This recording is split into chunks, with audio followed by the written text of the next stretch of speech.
ketika Hudson Institute menjadi pemrakarsa pelepasan dolar backed by gold. Dunia terdiam. Peristiwa tahun 1971 tersebut membuat dolar menjadi uang terkuat di dunia, bukan karena backed by gold atau memiliki underlying emas. Namun underlyingnya adalah hutang negara lain yang semuanya berbasis proyek, berbasis industri. Amerika melepas emas sebagai jaminan mata uang dolar. Mirip dengan tahun 1920-an hingga 30-an di Jerman sebagai negara kalah Perang Dunia Pertama dan Jepang setelah kalah Perang Dunia Kedua. Keduanya tidak punya emas untuk memprinting underlying mata uang mereka. Tapi underlyingnya pakai mesin perang bagi Jerman, dan bagi Jepang underlyingnya membangun infrastruktur perkeretaapian serta industri manufaktur. Dolar di tahun 1971 melepas jaminan atas emas adalah menggunakan MMT, Modern Monetary teorinya Michael Hudson. Sejak saat itu Amerika menjadi negara superpower pertama di dunia. Tahun 80-an hingga tahun 90-an, Michael Hudson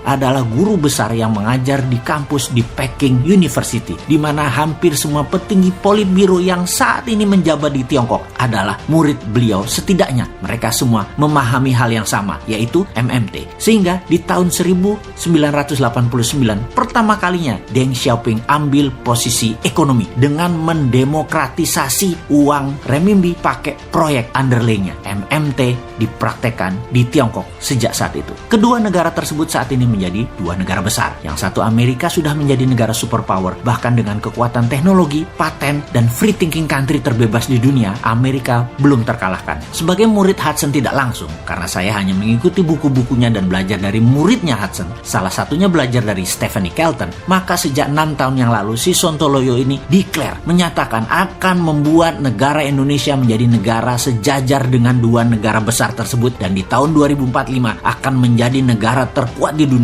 di atas dua negara tersebut. Dan alasannya apa? Alasannya Indonesia memiliki 4 hal yang Tiongkok dan Amerika tidak punya. Amerika dan Tiongkok hanya pakai MMT saja sudah jadi negara besar. Indonesia punya kekuatan lain, yaitu punya sumber daya alam bawah tanah. Itu satu poin. Kedua adalah kekuatan sumber daya alam di permukaan tanah yang subur dan memiliki air yang cukup banyak. Lalu kita punya kekuatan isi laut. Itu nomor 3. Dan terakhir, nomor 4, lokasi strategis kekuatan maritim dunia, karena laut di tengah negara Indonesia dilewati 100.000 kapal dagang internasional. Ditambah kekuatan New Economic Model atau MMT atau Mardigonomic, Indonesia pasti menggila pertumbuhannya. Gunakan 4 kekuatan asli alam Indonesia tersebut atau geoekonomi ditambah ekonomi model yang agresif, maka dalam 20 tahun ke depan Indonesia itu game changing country. Saat ini kalau masih old mind yang menjabat dengan polanya ngutang ke asing, nyekek leher rakyat dengan pajak yang tinggi, membatasi free thinking bisnis dengan aturan membelenggu karena aturannya banyak pesanan oligar, maka Indonesia tidak akan berdaulat dan tidak akan menang dengan old mind kayak begini. New mind akan membebaskan berpikir dan bertindak setiap warganya untuk hal yang produktif. New mind melihat potensi Indonesia itu besar. New mind melihat potensi SDM, sumber daya manusia Indonesia itu sangat kreatif. Namun kebijakan politik, parlemen, dan partai membelenggu kreativitas dan potensi. Musuh terbesar bangsa Indonesia adalah sistem politik yang membatasi manusia berkompetisi berdasarkan prestasi dan potensi. Harusnya pilihan politik apapun yang diambil silahkan, tapi menjalankannya adalah mereka yang memiliki visi, potensi, dan kemampuan kelas dunia. Jangan sampai yang dekat dengan pejabat yang dipilih, tim pemenangan yang dipilih, yang memodali yang dipilih, buzzer yang dipilih, yang pintar nyenengin dirinya yang dipilih, yang melindungi dirinya dari pejabat agar selamanya berkuasa itu yang dipilih. Itu yang mendapat jabatan. Jangan itulah. Itu nggak ngurusi rakyat namanya, nggak ngurusi negara namanya. Makanya New Mind selalu bertanya, kok tahun 2024 lama bener ya?